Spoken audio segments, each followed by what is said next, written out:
Why is Vedic chanting restricted for Sudras, that is, physically intensive laborers?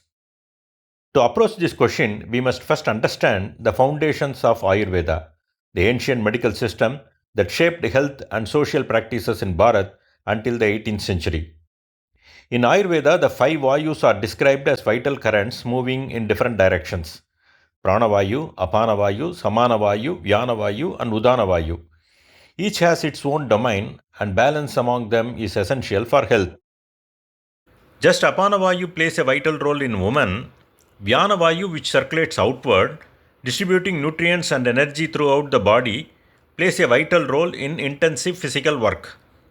Ayurveda associates intense chanting during heavy labor with increased heat stress and metabolic strain.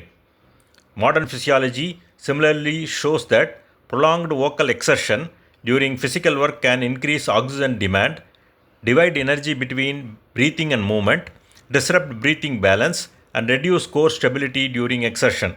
Together, both perspectives suggest that combining intense labor with prolonged chanting may lead to exhaustion, cardiac strain, reduced efficiency, and higher injury risk.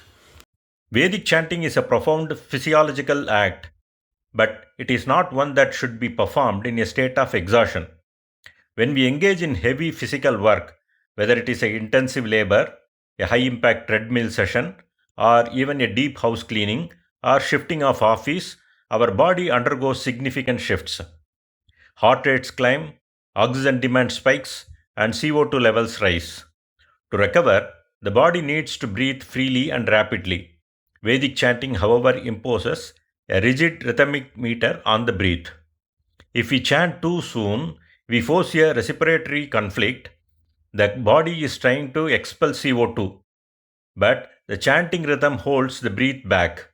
This can lead to dizziness, cardiovascular strain, or even long term depletion of ojas, our vital essence. This is a universal rule of health that transcends social identity. Whether you are a professional laborer or someone who just finished a power walk, your body needs a recovery window of 30 to 45 minutes. This is why our elders emphasized calmness and purification first. If the breath is heavy or the mind is turbulent, the tradition suggests we choose silence, meditation, or short, simple mantras. By waiting until the pulse and breath normalize, we ensure that our spiritual practice protects our health rather than overloading the system. What happens when physically intensive labor is not occasional but part of someone's everyday life? How should chanting practices be understood when continuous, physically demanding work forms a person's daily routine?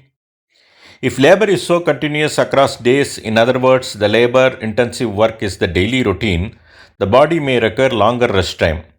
That is why traditions gave laborer shorter mantras in capsules like Om Namah Shivaya, Om Muruga, Govinda, etc., not to exclude them but to adapt practice to their energy availability.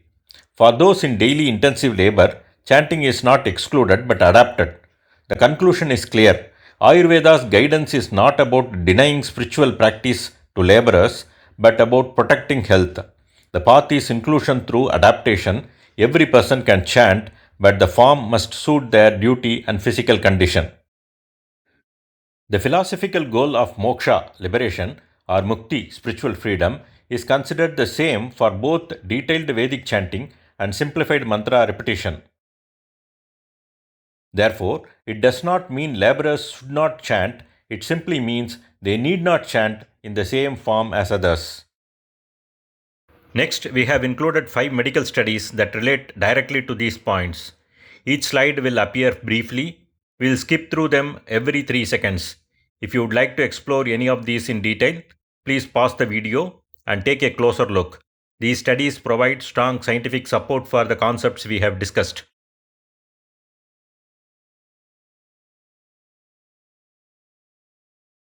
In addition to view these with a physiology lens, one should also view from the psychology lens.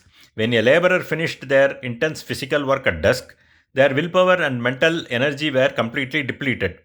Naturally, the human mind craved immediate comfort, unwinding with local relaxants, etc.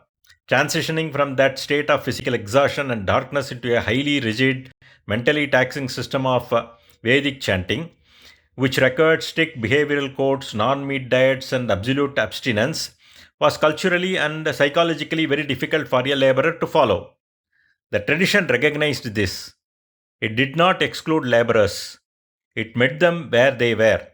By providing short, beautiful capsule mantras like Om Namah Shivaya, Narayanaya, etc., it ensured that even in a world of hard labor, the dark night's spiritual fulfillment was accessible to all without overloading an already exhausted life.